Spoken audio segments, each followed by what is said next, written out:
Hello friends, welcome to C online classes. Friends, आज हम current affair में प्रधानमंत्री गति शक्ति योजना और मसौदा क्षेत्रीय योजना 2041 के बारे में बात करेंगे, जिसमें सबसे पहले प्रधानमंत्री गति शक्ति योजना को हम डिस्कस करेंगे। प्रधानमंत्री गति शक्ति योजना की घोषणा प्रधानमंत्री नरेंद्र मोदी जी ने 15 अगस्त को की थी और अब इसे लॉन्च किया जा चुका है।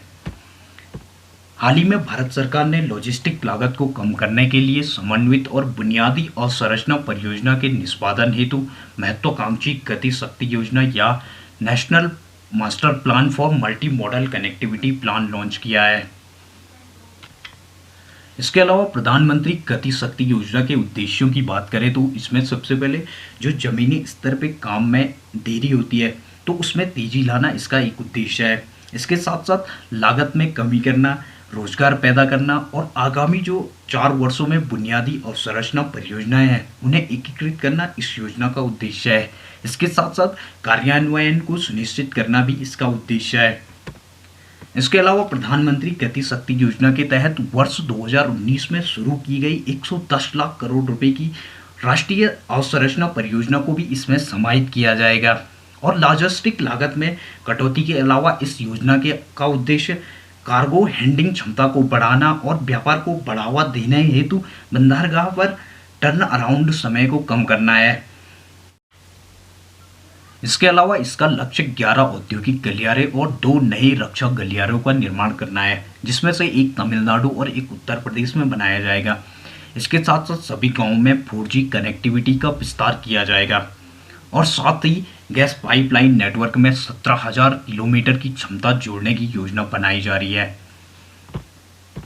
इसके साथ साथ वर्ष 2024-25 के लिए सरकार द्वारा निर्धारित महत्वाकांक्षी लक्ष्यों को पूरा करने में मददगार होगा और राष्ट्रीय राजमार्ग नेटवर्क की लंबाई को 2 लाख किलोमीटर तक विस्तारित करना इसका उद्देश्य है। इसके साथ साथ 200 से अधिक नए हवाई अड्डों, हेलीपोर्ट और वाटर एयरड्रोम का निर्माण करना भी इसमें शामिल है।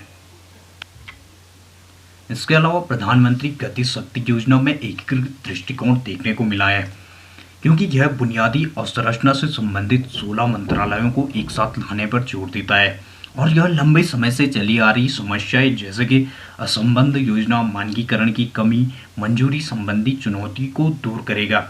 इसके साथ साथ समय पर बुनियादी अवसंरचना की क्षमता के निर्माण और उपयोग में मदद करेगा। इसके अलावा प्रधानमंत्री गति शक्ति योजना एक डिजिटल प्लेटफॉर्म है और इसमें एक अम्ब्रेला प्लेटफॉर्म का निर्माण शामिल है, जिसके माध्यम से विभिन्न मंत्रालयों, विभागों के बीच वास्तविक समय पर समन्वय के माध्यम से बुनियादी अवसंरचना परियोजना का निर्माण कर उन्हें प्रभावी तरीके से लागू किया जा सकता है। इसके साथ साथ हम इसके अपेक्षित परिणामों के बारे में भी बात करेंगे। अपेक्षित परिणाम की बात करें तो यह योजना मौजूदा और प्रस्तावित कनेक्टिविटी परियोजना की मैपिंग में मदद करेगी।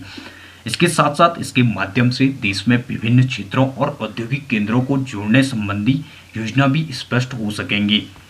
इसके अलावा एक समग्र और एकीकृत परिवहन कनेक्टिविटी रणनीति मेक इन इंडिया का समर्थन करेगी और परिवहन के विभिन्न तरीकों को एकीकृत करने में हेल्पफुल रहेगी। इसके साथ साथ भारत को विश्व की व्यापारिक राजधानी बनने में भी मदद करेगी। नेक्स्ट हम एकीकृत बुनियादी अवसंरचना के विकास की आवश्यकता क्यों है इसके बारे में बात करेंगे। समन्वय और उन्नत सूचना साझाकरण की कमी के कारण मैक्रो नियोजन और माइक्रो कार्यान्वयन के बीच एक व्यापक अंतर मौजूद है, क्योंकि विभाग प्रायः अलगाव की स्थिति में कार्य करते हैं। इसके अलावा एक अध्ययन के अनुसार भारत में लॉजिस्टिक लागत जीडीपी का लगभग 13% है, जो कि विकसित देशों की तुलना में काफ़ी ज़्यादा है। इसके साथ साथ उच्च लॉजिस्टिक लागत के कारण भारत के निर्यात प्रतिस्पर्धात्मकता बहुत कम हो जाती है। इसके अलावा सतत विकास के लिए इंफ्रास्ट्रक्चर्स का बेहतर होना काफ़ी महत्वपूर्ण है, जो कि विभिन्न आर्थिक गतिविधियों के माध्यम से व्यापक पैमाने पर रोजगार पैदा करते हैं। इसके अलावा यह योजना का कार्यान्वयन राष्ट्रीय मुद्रीकरण पाइपलाइन के साथ समन्वय स्थापित कर किया जाएगा। राष्ट्रीय मुद्रीकरण पाइपलाइन को मुद्रीकरण हेतु एक स्पष्ट ढांचा प्रदान करने और संभावित निवेशकों को बेहतर रिटर्न की प्राप्ति के लिए संपत्ति की एक सूची निर्मित करने हेतु शुरू किया गया। नेक्स्ट हम इससे रिलेटेड कंसर्न्स के बारे में बात करेंगे। जिसमें सबसे पहले लो क्रेडिट ऑप्टेक, मांग में कमी और संरचनात्मक समस्याएं हैं। सबसे पहले लो क्रेडिट ऑप्टेक, बैंकिंग क्षेत्र की मजबूती के लिए कई सुधार किए गए और दिवाला और दिवालियापन संहिता ने खराब ऋणों पर लगभग 2.4 लाख करोड़ रुपए की वसूली की थी। फिर भी ऋण लेने की प्रवृत्ति में गिरावट संबंधी चिंताएं देखने को मिली। इसके अलावा मांग में कमी, कोविड-19 के बाद के परिदृश्य में निजी मांग और निवेश की कमी देखने को मिली है। इसके साथ साथ संरचनात्मक समस्याएं हैं। भूमि अधिग्रहण में देरी और मुकदमेबाजी के मुद्दों के कारण देश में वैश्विक मानकों की तुलना में परियोजनाओं के कार्यान्वयन की दर बहुत धीमी है। इसके अतिरिक्त भूमि प्रयोग और पर्यावरण मंजूरी के मामलों में विलंब, अदालतों में लंबे समय तक चलने वाले मुकदमे आदि अवसंरचना परियोजनाओं में देरी के कुछ प्रमुख कारण हैं।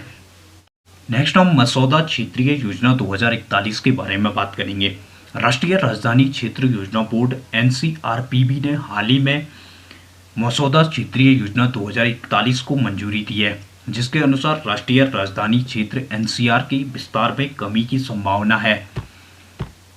राष्ट्रीय राजधानी क्षेत्र योजना बोर्ड एनसीआरपीबी की स्थापना 1985 में एनसीआर के संतुलित विकास को बढ़ावा देने और अव्यवस्थित विकास से बचने के लिए की गई थी। नेक्स्ट हम नई सीमा के बारे में बात करेंगे। क्षेत्र का भौगोलिक आकार राजघाट से 100 किलोमीटर के तक के दायरे का एक सन्निहित गोलाकार क्षेत्र होगा। 100 किलोमीटर के दायरे के क्षेत्र को कोर एरिया के रूप में विकसित किया जा सकता है। इसके साथ साथ एनसीआर 1985 में दिल्ली और उसके आसपास समन्वित शहर विकास के लिए परिकल्पित क्षेत्र है। 100 किलोमीटर की सीमा से बाहर के क्षेत्रों और मौजूदा एनसीआर सीमा तक सभी अधिसूचित शहरों, कस्बों के साथ साथ एक्सप्रेसवे, राष्ट्रीय राजमार्गों, राज्य राजमार्गों, क्षेत्रीय रैपिड ट्रांजिट सिस्टम को जोड़ने के लिए दोनों ओर 1 किलोमीटर का कॉरिडोर शामिल किया जाएगा। इसके अलावा एनसीआर में वर्तमान में उत्तर प्रदेश, हरियाणा और राजस्थान के 24 जिले और संपूर्ण दिल्ली क्षेत्र शामिल है, जो कि 55,083 वर्ग किलोमीटर के क्षेत्र में फैला हुआ है। नेक्स्ट हम प्राकृतिक संरक्षण क्षेत्र के नाम में बदलाव के बारे में बात करेंगे। प्राकृतिक संरक्षण क्षेत्र का नाम जैसे कि क्षेत्रीय योजना 2021 में शुरू किया गया था, का आगामी क्षेत्रीय योजना 2041 में प्राकृतिक क्षेत्र कर दिया जाएगा। इसके साथ साथ सशक्त राज्यों को यह तय करने का अधिकार होगा कि एनसीआर सीमा के भीतर आंशिक रूप से आने वाली तहसीलें उसमें रहेंगी या नहीं। इसके साथ साथ श्रम मुक्त एनसीआर। मसौदा क्षेत्रीय योजना 2041 भविष्य के झुग्गी झोपड़ी मुक्त राष्ट्रीय राजधानी क्षेत्र के लिए एक एयर एम्बुलेंस सुविधा और हेलीटैक्स, सड़क, रेल और अंतर्देशीय जलमार्ग के माध्यम से उच्च गति कनेक्टिविटी का मार्ग प्रशस्त करेगी।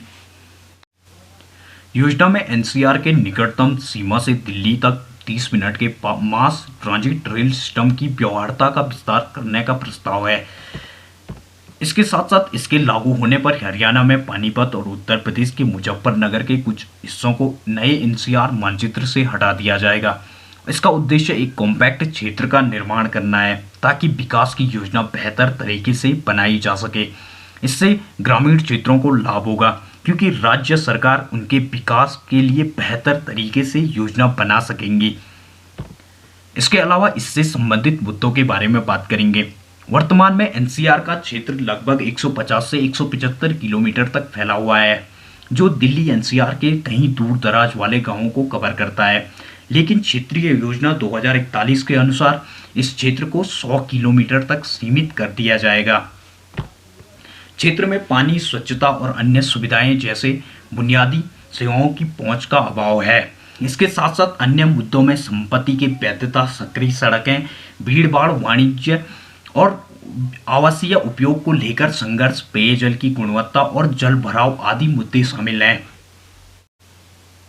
इसके अलावा आग, भूकंप जैसी आपदाओं से संबंधित जोखिम डीडीए, दिल्ली जल बोर्ड, बाढ़, सिंचाई विभाग और विभिन्न नगर निगमों की बहुलता के बीच समन्वय का अभाव देखने को मिलता है। इसके अलावा अगर मसौदा क्षेत्रीय योजना 2041 सही तरीके से इम्प्लीमेंट होती है तो हमें एक नया एनसीआर देखने को मिलेगा। फ्रेंड्स, इस प्रकार की वीडियोस देखने के लिए हमारे चैनल को सब्सक्राइब करें, वीडियोस को लाइक करें, शेयर करें। Thank you.